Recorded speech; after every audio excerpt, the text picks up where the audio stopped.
Hello Mundewadi. अभी तक हमने सेल का ये सेकंड पार्ट है, और इससे पहले हमने आधा कंप्लीट किया था। तो हमने प्रोकैरियोटिक सेल तक कंप्लीट किया हुआ था, और तो इससे आगे आज हम यूकैरियोटिक सेल से कंटिन्यू करेंगे। तो अगर हम तुमको पता होगा कि सेल जो होता है बेसिकली सेल सेल दो टाइप के होते हैं। एक इवोल्यूशन के कॉन्टेक्स्ट में अगर हम देखें तो जो पहले सेल आए उसको हम प्रोकैरियोटिक सेल बोलते हैं। उसके बाद फिर क्या हुआ, फिर वही प्रोकैरियोटिक सेल इवॉल्व हो करके यूकैरियोटिक सेल बना। ठीक है, ये अगर हम इसको प्रोकैरियोटिक सेल बोलते हैं तो ये इवॉल्व हो करके, है ना, इवॉल्व हो करके यूकैरियोटिक सेल बना। ये एक प्रोकैरियोटिक सेल है, ये इवॉल्व होकर और दिखाते हैं कैसे इवॉल्व हुआ होगा। तो फिर यहाँ से जो इवॉल्व हुआ था तो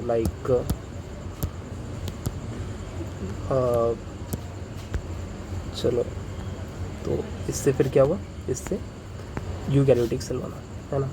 यूकैरियोटिक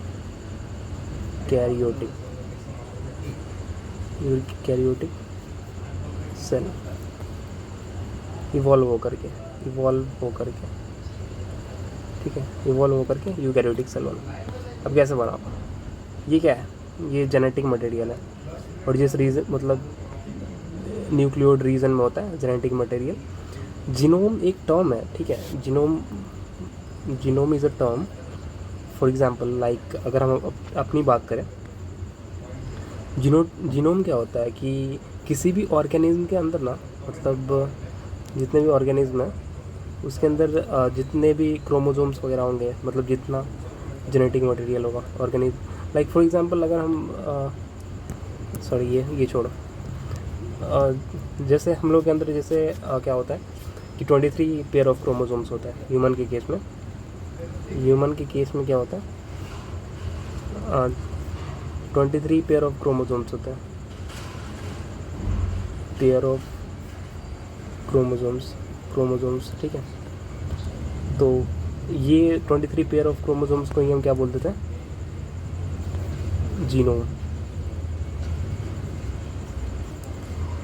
ठीक है। इंडिविजुअल टोटल जितना भी जेनेटिक मटेरियल होता है किसी ऑर्गेनिज्म के अंदर, सारे को मिला करके क्या होता है, जीनोम बनता है, ठीक है। तो ये डीएनए, ठीक है, ये सर्कुलर डीएनए और न्यूक्लियोइड रीजन में। तो सपोज ये सेल इवॉल्व कैसे हुआ हो उसको देखते हैं, ठीक है। तो क्या हुआ होगा, ये न्यूक्लियोइड रीजन, ठीक है। और इसमें क्या है, जेनेटिक मटेरियल है। न्यूक्लियोइड में क्या होता है, न्यूक्लियोइड रीजन में बेसिकली क्या होता है, एक तो जेनेटिक मटेरियल होगा, डीएनए, सर्कुलर डीएनए होगा, और थोड़ा सा कंडेंस, एक मैट्रिक्स, थोड़ा कंडेंस टाइप का कुछ मैट्रिक्स होगा। साइटोप्लाज्म तो होगा ही, लेकिन उससे भी थोड़ा ज़्यादा कंडेंस्ड रीजन होगा वहाँ पे, फ्लूइड टाइप का कुछ होगा। उस रीजन को वहाँ पे उसके अंदर जेनेटिक मटेरियल होगा, और उस रीजन को हम न्यूक्लियोइड बोल देते हैं। अब इवॉल्व होकर के यही सेल इवॉल्व होकर क्या किया होगा कि अब इसके चारों तरफ एक मेम्ब्रेन बना दिया होगा, और थोड़ा सा जेनेटिक मटेरियल में भी डिफरेंस आ जाता है। यूकैरियोट में क्या होता है कि ये सर्कुलर ना होकर के लीनियर होता है, डीएनए ही होता है बट वो लीनियर होता है, उसका 2 एंड होता है, ठीक है। मान लो टूट गया होगा, हाँ, तो इवॉल्व हुआ तो लाइक दैट, ऐसे इवॉल्व होकर के ऐसे,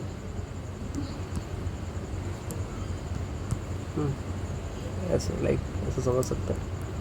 तो फिर यही इवॉल्व होकर के क्या हुआ होगा,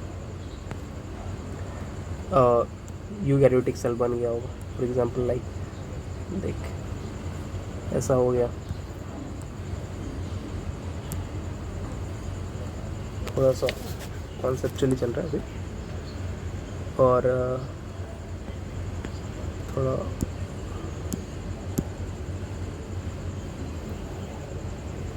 ऐसे मान लेते हैं सेल। और फिर देखो, और फिर यूकैरियोटिक सेल में क्या होता है, फ्लैजिला भी होता है। बट फ्लैजिला में उस समय क्या होता है, ये हुक जो है ना, ये जो हुक है वो यूकैरियोट्स के अंदर नहीं होता है। मान लो हुक भी हट गया, ठीक है, तो ये उस सब में एब्सेंट होता है। तो तुम देख रहे हो कि हाँ थोड़ा सा मॉडिफिकेशन मतलब चेंजेस, कुछ चेंजेस आ गए, ठीक है। और उन लोग में फिम्ब्रिया नहीं होता है, पिलाई भी नहीं होता है, इसकी जगह पे सरफेस स्ट्रक्चर में क्या होता है, तो सीलिया सीलिया होता है ना, हेयर लाइक प्रोजेक्शंस। और राइबोसोम तो होता ही है। हाँ, इनमें 70 एस है, तो उसमें क्या है, उस यूकैरियोट्स के अंदर 80 एस होता है, ठीक है। तुम देख रहे हो कि थोड़ा सा मॉडिफिकेशन हो गया, इसी के अंदर मॉडिफिकेशन हो गया। और यूकैरियोट्स में भी जैसे ये जो इवॉल्व हुआ होगा वो 2 टाइप के सेल में इवॉल्व हुआ। एक तो प्लांट्स सेल्स, दूसरा एनिमल सेल्स, लाइक मतलब जिनके चारों तरफ या एक के चारों तरफ वो सेल वॉल है, प्लांट के चारों तरफ क्या है, सेल वॉल है, वो एनिमल्स के अंदर एब्सेंट है। तो ये एक प्रोकैरियोटिक सेल ही क्या हुआ होगा, यूकैरियोटिक सेल में इवॉल्व हुआ होगा। तो फाइनली शुरू करते हैं यहाँ से। RH विटेकर ने बायोलॉजिकल क्लासिफिकेशन में पढ़ेंगे कि उन्होंने 5 किंगडम क्लासिफिकेशन सिस्टम दिया था। उसमें प्रोकैरियोट्स जो होता है, प्रोकैरियोट 2 टाइप का सेल होता है, प्रोकैरियोटिक सेल और यूकैरियोटिक सेल। तो प्रोकैरियोटिक सेल जो है ना, वो 5 किंगडम क्लासिफिकेशन सिस्टम में सिर्फ किंगडम मोनेरा के पास होता है, और किंगडम मोनेरिया में सिर्फ क्या आता है, बैक्टीरिया आता है। उसके अलावा जितना भी किंगडम है उस सब में यूकैरियोटिक सेल होता है, evolve cell basically. Eukaryotic cell के पास क्या होता है, ऑर्गेनाइज्ड न्यूक्लियस होता है विथ न्यूक्लियर इन्वेलप, और genetic material is organised into chromosomes. Chromosomes basically जब सेल डिवाइड करता है उस टाइम पे आता है ना, बाकी टाइम तो क्रोमैटिन होता है। उसके बारे में थोड़ा सा हम आगे देखेंगे ये वाला। In eukaryotic cell there is an extensive compartmentalisation of cytoplasm through the presence of membrane bound organelles, okay. In addition, eukaryotic cells have variety of complex locomotory and cytoskeletal structures। तो ये क्या बोल रहा है, यूकैरियोटिक सेल्स जो है ना, उसके पास एक्सटेंसिव कंपार्टमेंटलाइजेशन हो जाता है, लाइक जैसे देखो उसके पास मेम्ब्रेन बॉन्ड ऑर्गेनेल्स होता है, तो साइटोप्लाज्म के अंदर और ये इधर भी कंपार्टमेंट हो जाता है, इधर भी कंपार्टमेंटलाइजेशन हो गया है ना। बेसिकली वही होता है कि जैसे इधर मेम्ब्रेन बॉन्ड ऑर्गेनल आ गया तो कंपार्टमेंट बन जाता है ना, इधर भी इंटरनल कंपार्टमेंट, इसके अंदर कंपार्टमेंट बन जाता है, इधर भी कंपार्टमेंट, यहाँ पे भी लाइक दैट। तो ये सही है। तो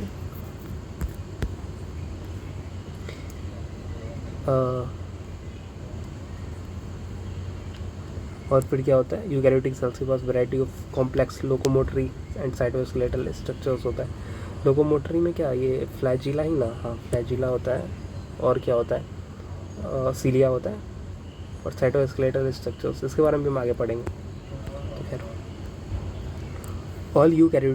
all eukaryotic cells are not identical, ठीक है, this point should be noted. इस पॉइंट को थोड़ा ध्यान से देखो। हम जब प्रोकैरियोटिक सेल की बात करते हैं, जो कि किंगडम मोनेरा के पास होता है, और सिर्फ बैक्टीरिया, किंगडम मोनेरा के अंदर बैक्टीरिया आता है, तो प्रोकैरियोटिक सेल में क्या होता है ना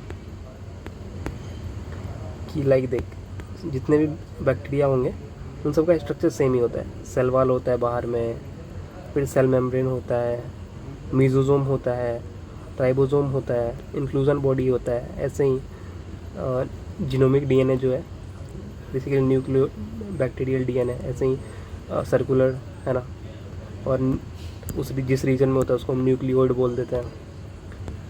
फ्लैजिला बेसिकली जो होता है वो 3 पार्ट से बना होता है, बेसल बॉडी, हुक और फिलामेंट। फिम्ब्रिया होता है, पिलाया होता है। तो बेसिकली बोला गया है, ये पॉइंट देखिए, ये यूकैरियोट में क्या है, यूकैरियोट्स में क्या है और प्रोकैरियोट्स में, लाइक ये देख, the organisation of prokaryotic cell is fundamentally similar है। जो ऑर्गेनाइजेशन है प्रोकैरियोटिक सेल का वो फंडामेंटली सिमिलर है। Even prokaryotes exhibit wide variety of shape and function. तो the organisation of prokaryotic cell is fundamentally similar even though prokaryotes exhibit a wide variety of shape and function। अलग अलग shape और function है, but फिर भी जो उसका organisation है वो फंडामेंटली सिमिलर है। जितने भी प्रोकैरियोट्स होते हैं उसके पास सेल वॉल है एक्सेप्ट माइकोप्लाज्मा। सिर्फ माइकोप्लाज्मा के पास नहीं होता, बाकी सबके पास होता है। वेयर एज और सारी चीज़ें सब में सेम ही होती है, जितने भी प्रोकैरियोट्स होते हैं सेम ही होता है। वेयर एज यूकैरियोट्स में ऐसा नहीं है, ठीक है। तो यूकैरियोट्स में सारे सेल्स आइडेंटिकल नहीं होते, जैसे कि प्लांट और एनिमल सेल डिफरेंट होता है। ऐसा इसलिए बोल रहे हैं क्योंकि प्लांट सेल के पास कुछ चीज़ें हैं जो एनिमल सेल के पास नहीं है, और जो एनिमल सेल्स के पास है वो प्लांट सेल के पास नहीं है। लाइक ये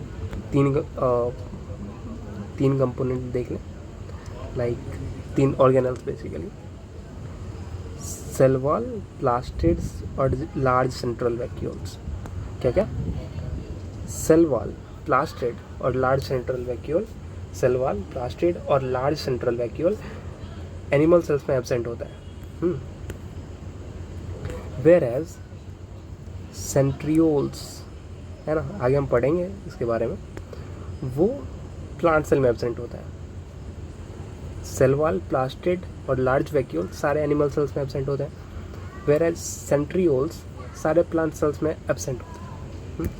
दिस आई थिंक क्लियर है ना। इसलिए बोलते हैं कि सारे यूकैरियोटिक सेल्स आइडेंटिकल नहीं होते हैं, वेयर एज सारे, और प्रोकैरियोटिक सेल्स के केस में ऐसा नहीं था, सारे प्रोकैरियोटिक सेल्स क्या थे? आइडेंटिकल थे।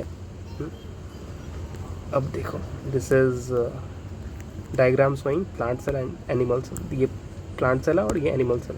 ऐसा इसलिए बोल रहे हैं क्योंकि यहाँ पे सेल वॉल है और फिर अंदर सेल मेम्ब्रेन है।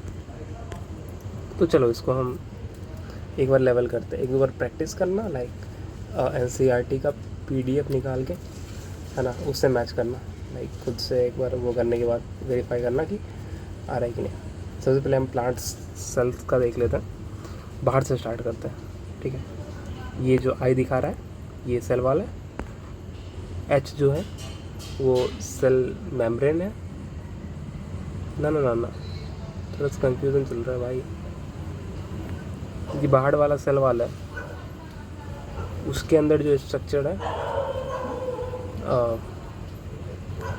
थोड़ा सा कंफ्यूजन है। लाइक ये सेल मेम्ब्रेन है, बीच में जो ये साइटोप्लाज्मिक कनेक्शन है वो क्या है? प्लाज्मोडेस्माटा। ये यहाँ पे मार्क किया हुआ है, इसकी बात कर रहा है बेसिकली। ये प्लाज्मोडेस्माटा है, साइटोप्लाज्मिक कनेक्शन बिटवीन 2 सेल। लेकिन यहाँ पे एक और सेल होगा तो ये साइटोप्लाज्मिक कनेक्शन। और इधर क्या है? ये न्यूक्लियर एनवेलप है, ये न्यूक्लियोलस है ना, ये न्यूक्लियस है, दिस इज न्यूक्लियस। ऐसे मार्क किया हुआ है यार, न्यूक्लियो प्लाज्म भी हो सकता, ऐसे देख के लगता है, बट फिर एक बार देखना आ जाएगा। वैसे भी क्वेश्चन जो आएगा तो उसमें ऑप्शन रहेगा तो उसके अकॉर्डिंग हम सही से कर सकते हैं। ऐसे थोड़ा कन्फ्यूजन होता है ना कि किसको हाईलाइट कर रहा है। ये तो न्यूक्लियस को ऐसे दिखा रहा है, इधर न्यूक्लियोलस है। चलो ठीक है, कोई बात नहीं। ये क्या है? ये लाइसोसोम है। ये इधर ये क्या है? ये रफ एंडोप्लाज्मिक रेटिकुलम है। ये पोर्स जो है ये प्लाज्मोडेस्माटा है। साइटोप्लाज्मिक कनेक्शन बेसिकली भाई, प्लाज्मोडेस्माटा। ये तो गजब ही चल रहा है। मिडिल लैमिला, और सॉरी यहाँ पे गड़बड़ी हुआ है। मिडिल लैमिला क्या होता है? ग्लूइंग का काम करता है, प्रेजेंट कैल्शियम पैक्टेट से बनता है और 2 सेल वॉल के बीच में प्रेजेंट होता है। अच्छा, ये H जो है वो मिडिल लैमिला को रिप्रेजेंट कर रहा है इधर। ये क्या है? ये पेरिक्सोसोम है। ये साइटोप्लाज्म हो गया, है ना। इधर माइक्रोट्यूब्यूल्स हो गया। ये लार्ज सेंट्रल वैक्यूल हो गया। ये एनिमल सेल है। ये इसमें कुछ अलग जो स्ट्रक्चर है, बाकी सब तो प्लांट और एनिमल में तो सेम ही रहता है, बस एनिमल सेल में लार्ज सेंट्रल वैक्यूल हो गया। क्लोरोप्लास्ट की तरह भाई, ये इधर स्मूथ एंडोप्लाज्मिक रेटिकुलम, ये soft rough endoplasmic reticulum, and chloroplast absent होंगे, जो कि एनिमल सेल्स के अंदर लार्ज सेंट्रल वैक्यूल, क्लोरोप्लास्ट इसमें दिखाई नहीं रहा है, क्लोरोप्लास्ट, अच्छा ये रहा क्लोरोप्लास्ट, ये लार्ज सेंट्रल वैक्यूल, क्लोरोप्लास्ट, और क्या होता है, और सेल वॉल। हाँ, ये 3 कंपोनेंट जो है, सेल वॉल, क्लोरोप्लास्ट और लार्ज सेंट्रल वैक्यूल एब्सेंट होंगे प्लांट सेल्स के अंदर, और बाकी सेंट्रियोल्स जो है वो एब्सेंट होंगे एनिमल सेल के अंदर। बाकी सब तो सिमिलर है ना, थोड़ा कर लो प्रैक्टिस। अब देखो, अब बताओ कि सेल ऑर्गेनल्स क्या होता है।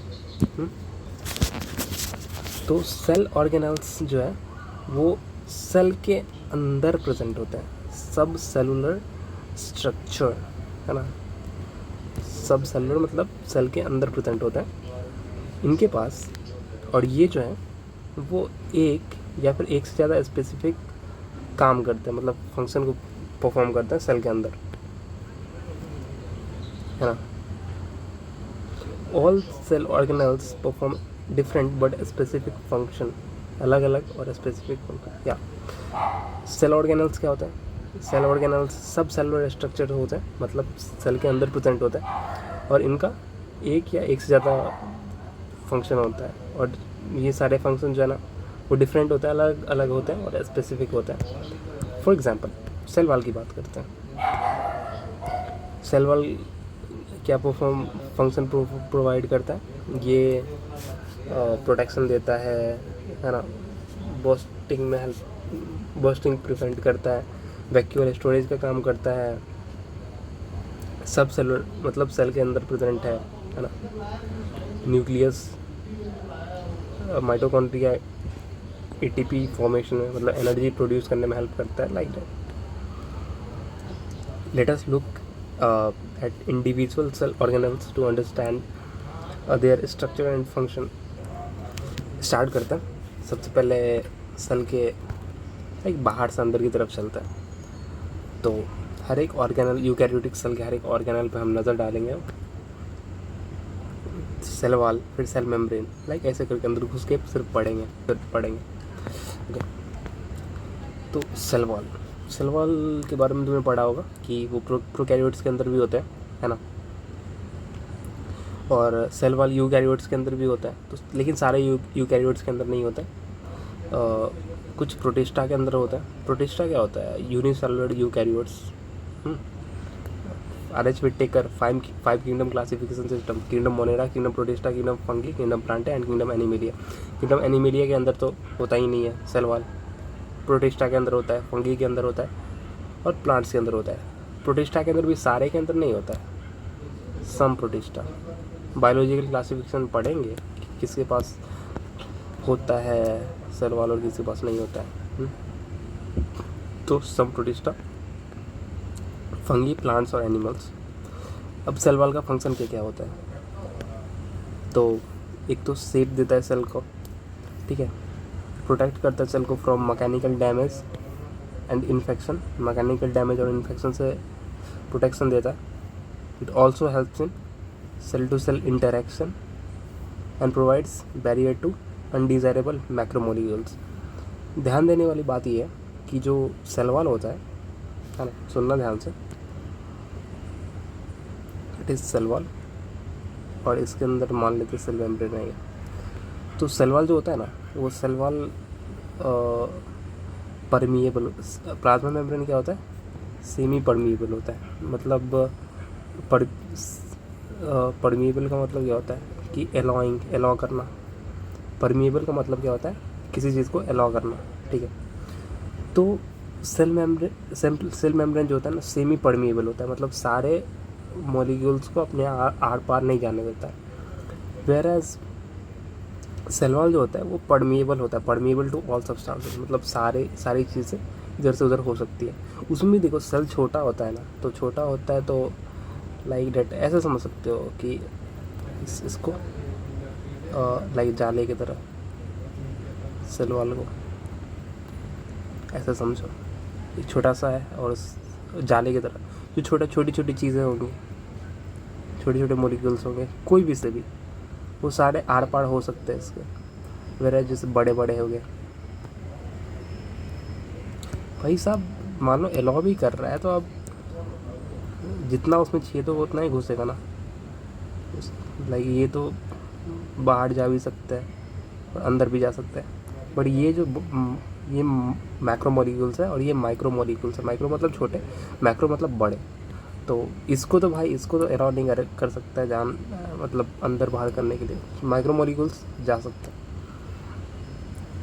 सेल वॉल जो होता है वो परमिएबल टू ऑल सब्सटेंसेस होता है, वेयर सेल मेम्ब्रेन जो होता है वो सेमी परमिएबल होता है, मतलब सारे माइक्रो, इसमें भी जैसे जैसे देखो प्लाज्मा मेम्ब्रेन है तो वो सारे माइक्रो मॉलिक्यूल्स को अलाउ नहीं करेगा, कुछ को सिलेक्टिवली अलाउ करेगा अंदर बाहर जाने के लिए। नहीं तो अगर ऐसा होता तो साइटोप्लाज्म के अंदर इतनी माइक्रो मॉलिक्यूल्स होते हैं सब बाहर निकल जाता ना, इसलिए सिलेक्टिवली परमिएबल होता है प्लाज्मा मेम्ब्रेन।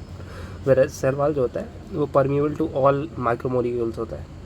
मैक्रो तो घुसेंगे ही नहीं ना, औकात ही नहीं है। अगर भाई छेद बड़ा होना चाहिए ना, छेद ही है ही नहीं, लाइक समझो छोटा सा। तो वही देखो सेल वॉल का फिर से आता है। सेल वॉल का क्या क्या फंक्शन है, एक तो शेप प्रोवाइड करता है, शेप रिजिड स्ट्रक्चर होता है, नॉन लिविंग रिजिड स्ट्रक्चर होता है, और आउटर कवरिंग भी होता है प्लाज्मा मेम्ब्रेन का। तो ये तो शेप, सेल वॉल का फंक्शन क्या है, it gives shape to the cell, protects the cell from mechanical damage and infection. Cell को प्रोटेक्ट करता है फ्रॉम मैकेनिकल डैमेज और infection, mechanical damage and infection. It also helps in cell to cell interaction, ये थोड़ा बताते हैं कि कैसे करता है। And provides barrier to undesirable macro molecules, macro not micro, undesirable macro molecules. तो क्लियर है, शेप देता है सेल को, ये क्लियर होगा। Protects the cell from mechanical damage and infection, like भाई जैसे मान लो बैक्टीरिया है तो उसको घुसने नहीं देगा अंदर, तो मैकेनिकल डैमेज और इन्फेक्शन से प्रोटेक्शन तो देता है ना, बाहर में प्रेजेंट होता है। It also helps in cell to cell interaction and provides barrier to undesirable macro molecules, macro not micro, macro. अब सेल टू सेल इंटरेक्शन में कैसे हेल्प करता है ये देखते हैं। तो दिस इज सेल वॉल बाहर में, दिस इज प्लाज्मोडेस्माटा। तुमको पता होगा कि आगे पढ़ेंगे, plasmodesmata is cytoplasmic connection between two cells. तो यहाँ पे भी कोई सेल होगा, यहाँ पे भी कोई सेल होगा। तो ये क्या हुआ, ये इधर से मतलब बेसिकली हो सकता है ना, इधर से उधर कंपोनेंट मूव कर सकते हैं। तो सेल टू सेल इंटरेक्शन में हेल्प करता है, यही था बेसिकली प्लाज्मोडेस्माटा के थ्रू। तो आई थिंक क्लियर है। सेल वॉल का फंक्शन क्या है, it gives shape to the cell, protects the cell from mechanical and damage and infection. It also helps in cell to cell interaction and provides barrier to undesirable macromolecules. Okay, आगे बढ़ते हैं।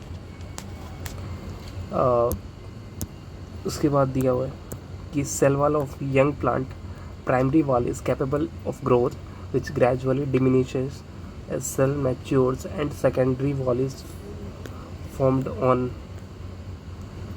Inner side of the cell towards the membrane. ये इसको थोड़ा ध्यान देने वाली बात है कि ये मान लो plant cell,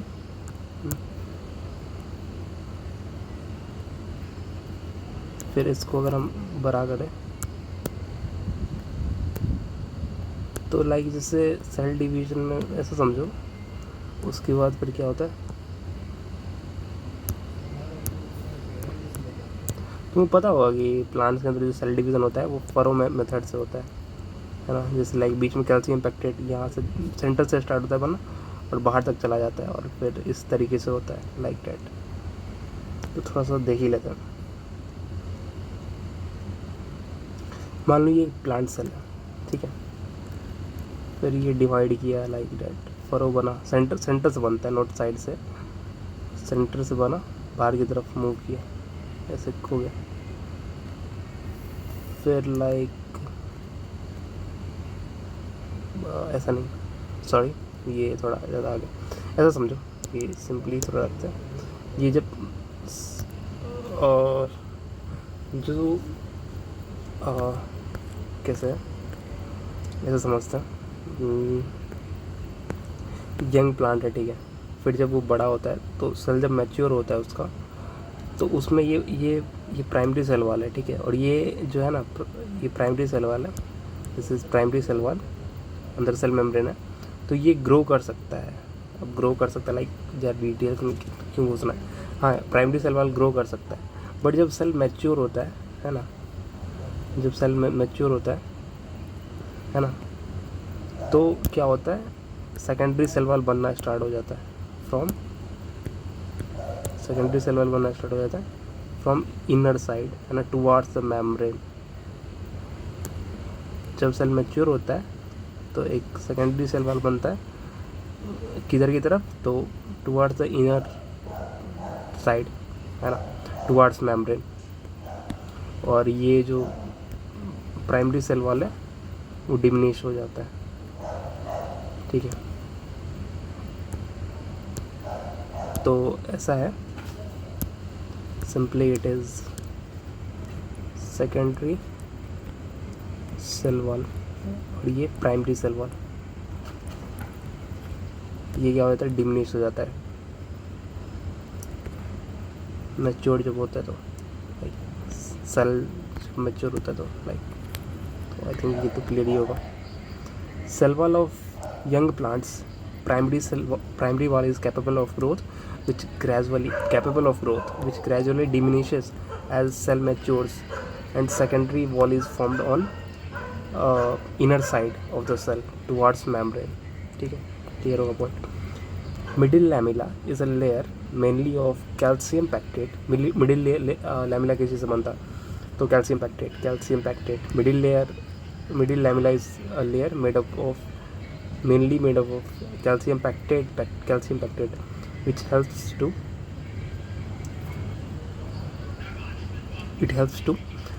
glue or hold different neighboring cells together. Middle lamella जो होता है वो लेयर होता है, वो मेनली किसी से बनता है, कैल्शियम पैक्टेट से होता है। और ये क्या करता है, ये ग्लू करता है या तो होल्ड करता है डिफरेंट नाइबरिंग सेल्स को एक साथ, okay. Cell wall and middle lamella may be traversed by plasmodesmata, which connects cytoplasm of neighboring cells. Okay, clear होगा। तो इस पे हम थोड़ा सा देखते हैं। सबसे ये बाहर वाला क्या है, ये सेल वॉल होता है, ठीक है। तो यहीं पे कैल्शियम पैक्टेट है और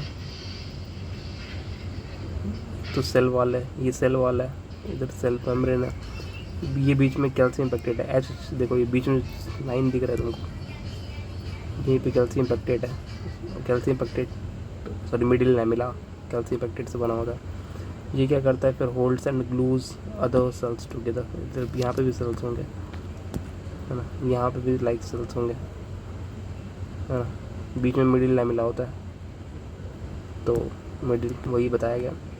और फिर सेकंड पॉइंट था कि middle lamella and cell wall में be transversed by plasmodesmata which is nothing but cytoplasmic connection between two cells. यहाँ पे कुछ दिख रहा है छेद, इधर लाइक इधर भी सेल होगा ना, यहाँ पे इधर, तो प्लाज्मोडेस्माटा है यहाँ पे, cytoplasmic connection between two sales.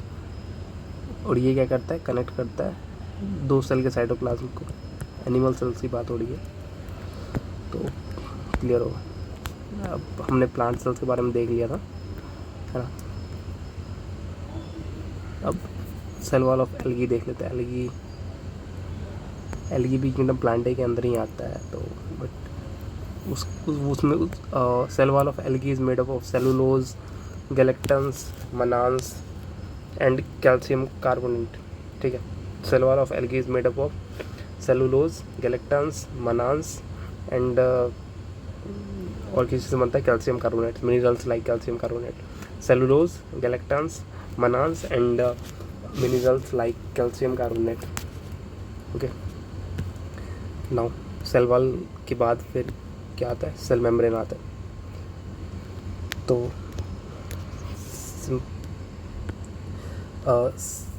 Cell membrane का जो डिटेल स्ट्रक्चर है ना, वो जब इलेक्ट्रॉन माइक्रोस्कोप बन गया उसके बाद ही, हाँ है ना, हम पता लगा पाए। और कब हुआ था, तो 1950s में हुआ था। 1950s, ये 50s वाला कॉन्सेप्ट मैंने तुमको बताया था ना, जब जहाँ पे एस लग जाता है, तो उसके बाद 1950 से 1960 की बात होती है ना। लाइक 20s जब हम बोलते हैं तो 2020 से 2030 की बात होती, लाइक दैट वैसे। It's a simple concept. जब हम 1950s की बात करते हैं तो 1950 से 1960, तो क्या था simply, detailed structure of plasma membrane was studied only after the advent of electron microscope in 1950s। ठीक है, उससे पहले 1950s में इलेक्ट्रॉन माइक्रोस्कोप आया। उससे पहले क्या कर रहे थे साइंटिस्ट? पहले तो नहीं बैठे हुए थे, दिमाग तो भाई खुजली होती है, तो वो क्या कर रहे थे, उससे पहले केमिकल स्टडीज़ कर रहे थे और सेल मेम्ब्रेन के ऊपर, और स्पेशली किस पे कर रहे थे, ह्यूमन आरबीसी के ऊपर, मतलब इंसानों के रेड ब्लड सेल्स के प्लाज्मा मेम्ब्रेन के ऊपर केमिकल स्टडी कर रहे थे। और उस biochemical investigation, basically chemical studies में साइंटिस्ट ने जो है वो पॉसिबल स्ट्रक्चर निकाला था प्लाज्मा मेम्ब्रेन का, जो वो बायोकेमिकल बोलो या फिर केमिकल स्टडी जो कर रहे थे, तो उसमें पता लगा था कि प्लाज्मा मेम्ब्रेन किस किस कंपोनेंट से बना हुआ, मतलब किस किस कंपोनेंट से बना हुआ है। तो 3 कंपोनेंट मिले थे। सबसे पहले प्रोटीन्स, लिपिड्स एंड कार्बोहाइड्रेट। ठीक है, तीन कंपोनेंट। ठीक है, प्रोटीन्स, लिपिड्स एंड कार्बोहाइड्रेट। कौन कौन से? Proteins, lipids and carbohydrate.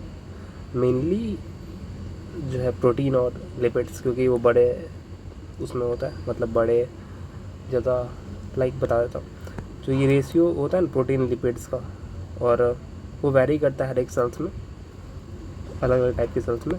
Proteins और लिपिड्स का जो कंस्टिट्यूएंट है प्लाज्मा मेम्ब्रेन में, वो वैरी करता है हर एक सेल्स में। फॉर एग्जांपल ह्यूमन बींग्स का जो आरबीसी का जो मेम्ब्रेन होता है, उसमें 52% प्रोटीन्स होता है। इतना 52% protein, 52% proteins, 40% lipids and 8% carbohydrate. Okay,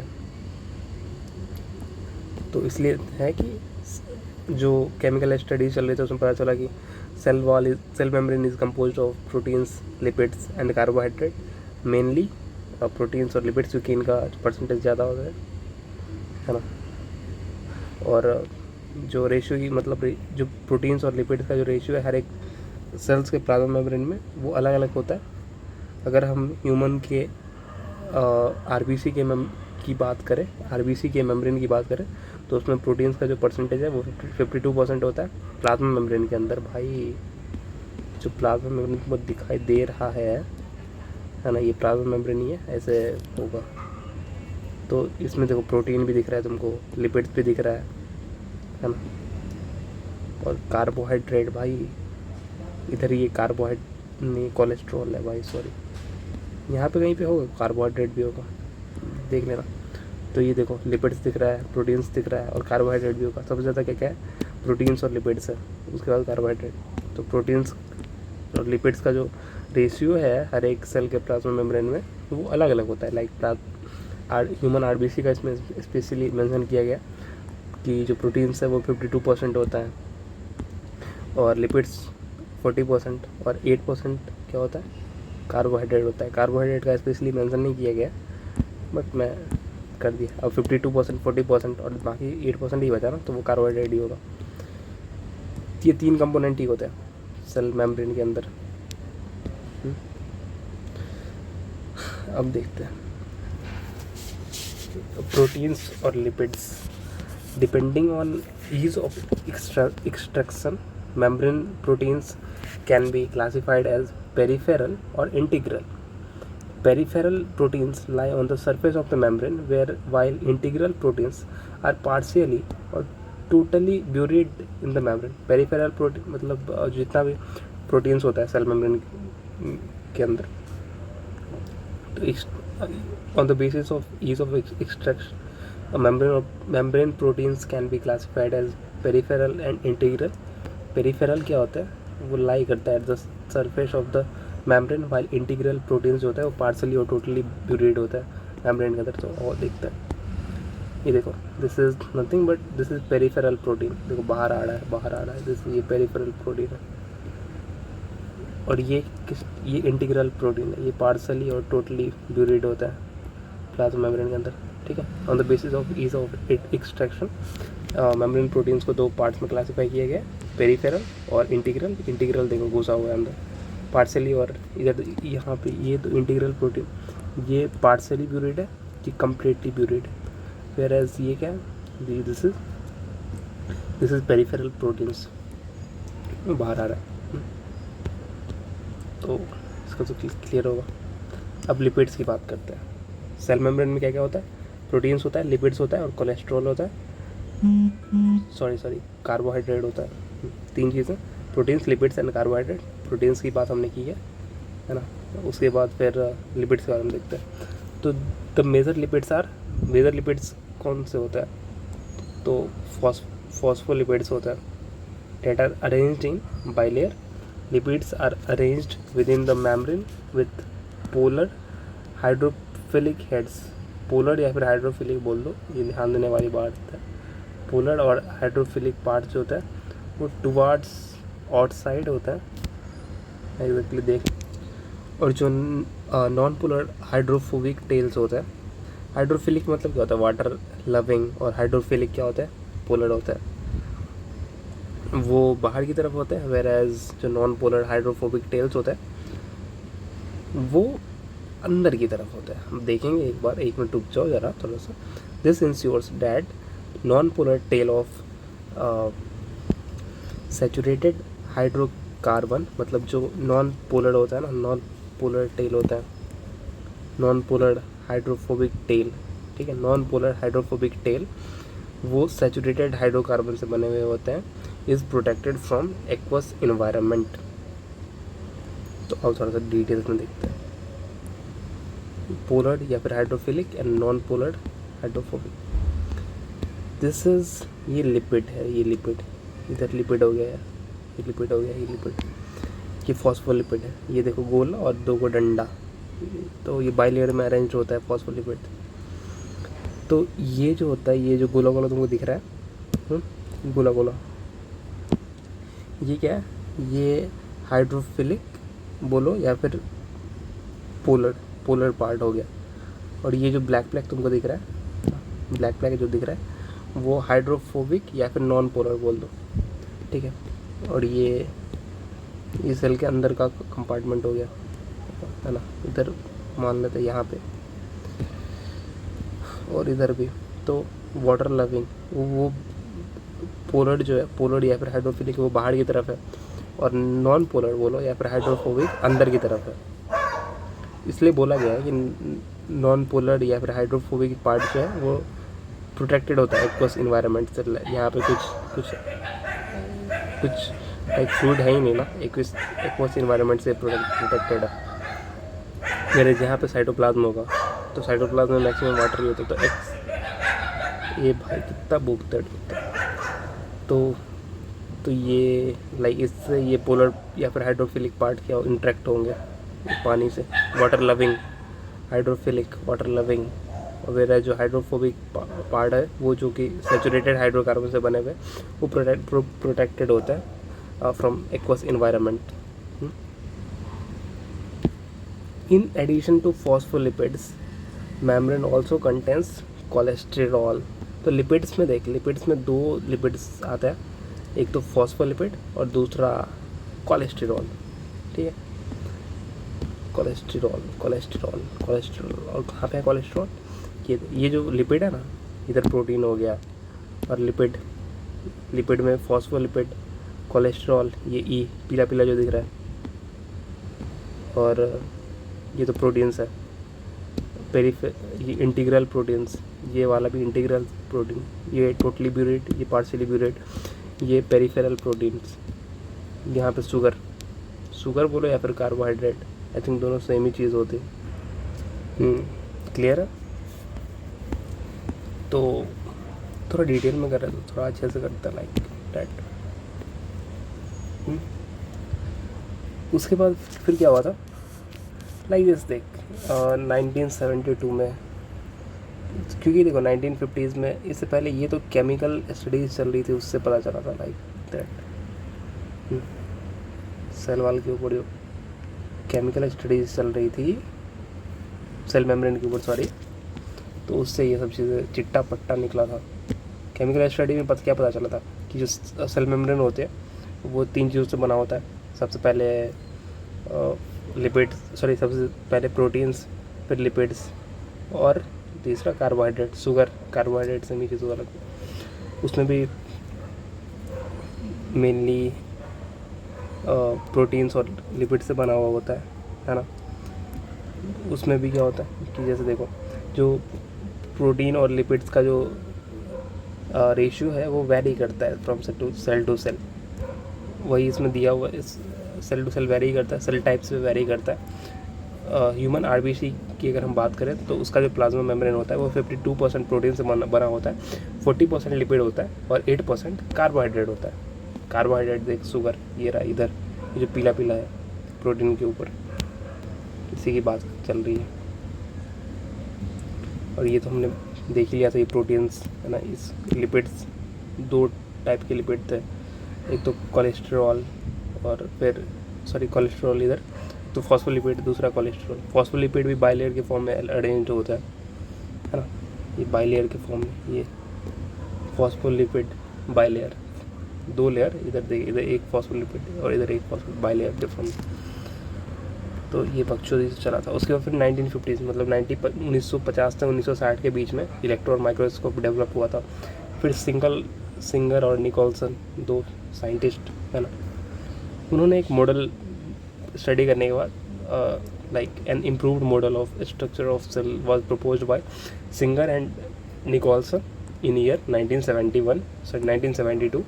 singer और निकोलसन ने एक अच्छा फ्लूइड मोज़ेक, सॉरी, एक मॉडल प्रपोज किया था कि बेसिकली सेल मेम्ब्रेन काम कैसे करते हैं, उसके लिए 1972 में उसको वाइडली एक्सेप्टेड, किस नाम से एक्सेप्ट किया गया, तो फ्लूइड मोज़ेक मॉडल।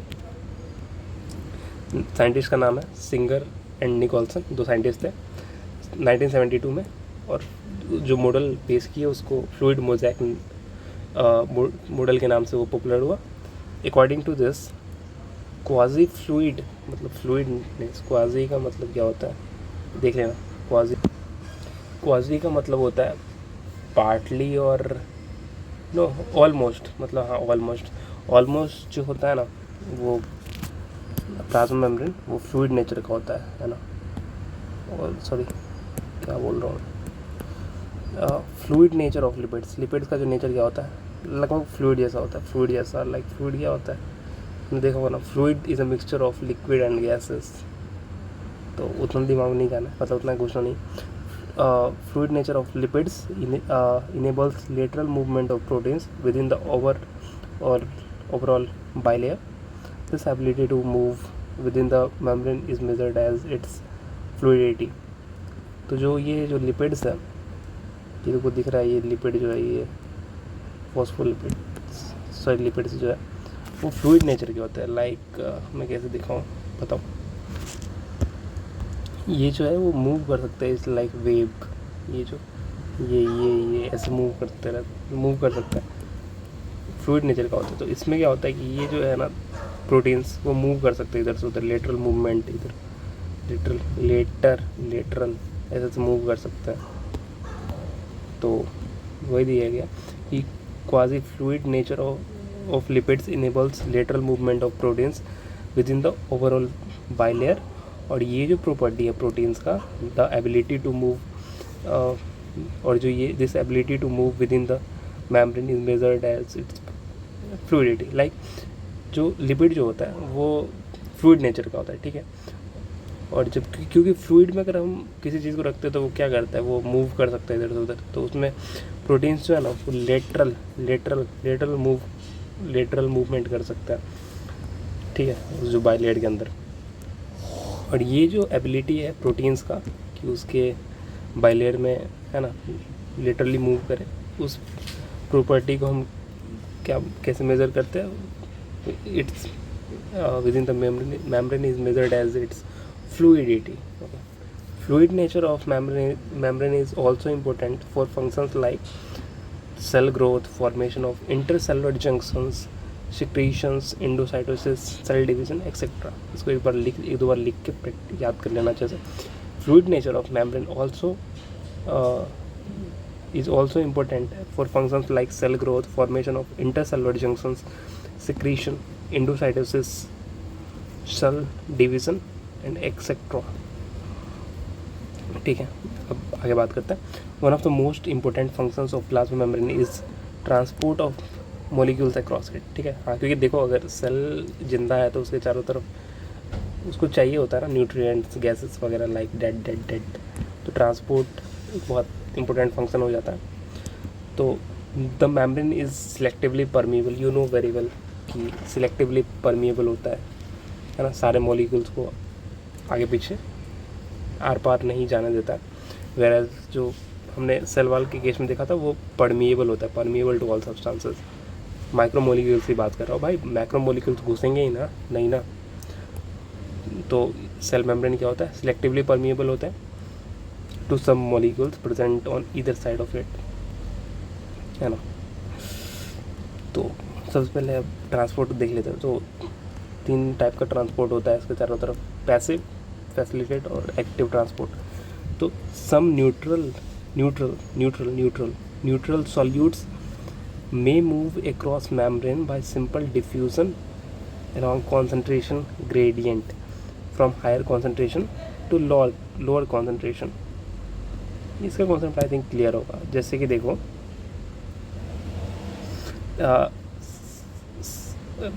सेंट जब छिड़कते हैं, लाइक पानी कहीं पे गिरा दिए तो पानी रेंडमली से मूव कर जाता है चारों तरफ, हायर कॉन्सेंट्रेशन से लोअर कॉन्सेंट्रेशन की तरफ, जहाँ पे ज़्यादा है वहाँ से। लाइक जैसे हम हवा स्प्रे करते हैं परफ्यूम को, तो एक बहुत स्प्रे की है, ठीक है, और वो गैस स्प्रेड हो जाती है। पहाड़ से साइकिल लेके लुढ़क जाना, है ना, वैसे ही भाई बहुत सारा तुमको पता होगा, है ना, कॉन्सेंट्रेशन ग्रीन, हायर कॉन्सेंट्रेशन। तो लाइक जैसे देख up hill to down hill, तो जो न्यूट्रल सॉल्यूट्स होता है वो सिंपल डिफ्यूजन से जो है ना हायर कॉन्सेंट्रेशन से लोअर कॉन्सेंट्रेशन की तरफ मूव कर जाता है। तो उसमें कोई पैसिव ट्रांसपोर्ट, उसमें क्योंकि एनर्जी का रिक्वायरमेंट नहीं होता है एटीपी का। फॉर एग्जांपल वाटर जो है वो प्लाज्मा मेम्ब्रेन के क्रॉस मूव कर सकता है।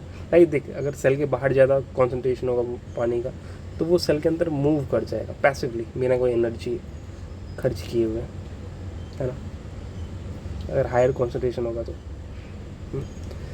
Movement of water bye diffusion, ये हायर डिफ्यूज़ कर जाता है हायर कॉन्सेंट्रेशन से लोअर कॉन्सेंट्रेशन की तरफ, तो उसको हम क्या बोलते हैं? ऑस्मोसिस। ये क्लियर होगा आई थिंक। फिर फैसिलिटेटेड क्या होता है? Facilitated transport. पोलर मॉलिक्यूल्स, इधर हम न्यूट्रल सॉल्यूट्स का देखा था, इधर क्या है? Polar molecules.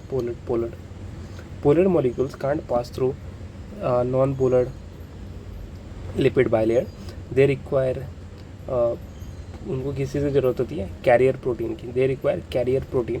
Non polar molecules can't pass through, polar molecules can't pass through non polar lipid bilayer, they require protein channel, they require a carrier protein of membrane to facilitate their transport across membrane, ठीक है। तो like कुछ polar है, जैसे कि charge molecules हो गया, है ना। पोलर मॉलिक्यूल्स बेसिकली ट्रांसपोर्ट नहीं कर सकते सेल मेम्ब्रेन के आर पार, हायर कॉन्सेंट्रेशन से लोअर कॉन्सेंट्रेशन की तरफ, ठीक है। तो उसको चैनल कैरियर प्रोटीन की ज़रूरत होती है ट्रांसपोर्ट के लिए। हम एक्टिव ट्रांसपोर्ट की बात कर लेते हैं। Few few ions or molecules are transported across membrane against their concentration gradient. जब भी concentration gradient अगर लोअर से अगर हायर concentration की तरफ भेजना है चीज़ों को, तो उस टाइप के ट्रांसपोर्ट में क्या होता है, एनर्जी की रिक्वायरमेंट होती है, जिसमें कि ATP यूज़ होता है, और उसको हम एक्टिव ट्रांसपोर्ट बोल देते हैं. For example sodium potassium pump, Na या K plus pump, Na plus example sodium potassium pump की ज़रूरत होती है, और वो एनर्जी खर्च करके उसको हाई, अगर जैसे सपोज देगा अगर तुमको अपहिल डाउन हिल से अपहिल भेजना है ना, अगेंस्ट द कॉन्सेंट्रेशन ग्रेडियंट, तो उसमें एनर्जी की रिक्वायरमेंट होगी ना. लाइक हम जब साइकिल लेके पहाड़ से नीचे आता है तो उसमें कोई एनर्जी नहीं लगता, लेकिन जब हम फिर नीचे से पहाड़ पे चढ़ते हैं तो एनर्जी लगता है. तो अगर सेल के अंदर क्या है, सेल के अंदर कम कॉन्सेंट्रेशन है सपोज़ पानी का या किसी भी मॉलिक्यूल का, और सेल के बाहर कॉन्सेंट्रेशन ज़्यादा है, उसको धक्का दे करके बाहर निकालना पड़ेगा. लाइक इधर से यहाँ पे कॉन्सेंट्रेशन ज़्यादा, तो ईजिली इसे मूव कर जाएगा अंदर, और जब इसको बाहर भेजना है तो इट्स एनर्जी की रिक्वायरमेंट होगी डेफिनेटली. चलो इसको ट्रांसपोर्ट क्विकली एक बार समराइज़ करते हैं. सपोज़ अगर हमें हायर से लोअर कॉन्सेंट्रेशन जाना है ना, हायर से अगर लोअर कॉन्सेंट्रेशन जाना है, तो अगर नॉन पोलर होगा, मतलब कोई चार्ज न्यूट्रल होगा, है ना, तो वो सिंपल डिफ्यूज़न से जा सकता है और वो पैसिव ट्रांसपोर्ट में आएगा. वेयर एज जब वही अगर चार्ज्ड मॉलिक्यूल्स होगा, तो वही हायर कॉन्सेंट्रेशन से लोअर कॉन्सेंट्रेशन जाने के लिए, है ना, उसको कैरियर प्रोटीन की ज़रूरत होगी, है ना, तो उसको हम फैसिलिटेड ट्रांसपोर्ट बोल देंगे. वेयर एज फ्यू आयंस और molecules are transported across membrane. अगर कॉन्सेंट्रेशन ग्रेडियंट के अगेंस्ट करना है, लाइक अपहिल से डाउनहिल से अपहिल करना है ना, from lower concentration to higher concentration, तो वैसे प्रोसेस में क्या होगा, वैसे ट्रांसपोर्ट में एनर्जी डिपेंडेंट प्रोसेस है, और उसमें ATP यूटिलाइज होगा, और उसको एक्टिव ट्रांसपोर्ट बोल देंगे. For example sodium potassium pump, ठीक है, पंप लगा रहता है भाई, उसमें ATP लगा करके तब करते हैं transport. Movement of water bye simple diffusion is called osmosis, पता ही होगा. ये एक लाइन था, तो मैं इसको ट्रू और फॉल्स करके देख लो. Many molecules can move across membrane without any requirement of energy, and this is called passive transport. True. Label the diagram of cell membrane. ये क्या है, कार्बोहाइड्रेट या फिर शुगर. ये क्या है, दिस इज पेरिफेरल प्रोटीन, है ना, lie on the surface, whereas this is integral proteins, partially या फिर टोटली ब्यूरिड है. इधर क्या है, पीला कोलेस्ट्रॉल क्या है, लिपिड है, type of lipid. This is phospholipid bilayer. It's simple. और ये चलो अब बात करते हैं एंडोमेम्ब्रेन सिस्टम के बारे में. तो अभी हम लगता है सेल वॉल के बारे में देख लिया, सेल मेम्ब्रेन के बारे में देख लिया, फिर इसके अंदर के पार्ट के बारे में किसी और लेक्चर में देखेंगे.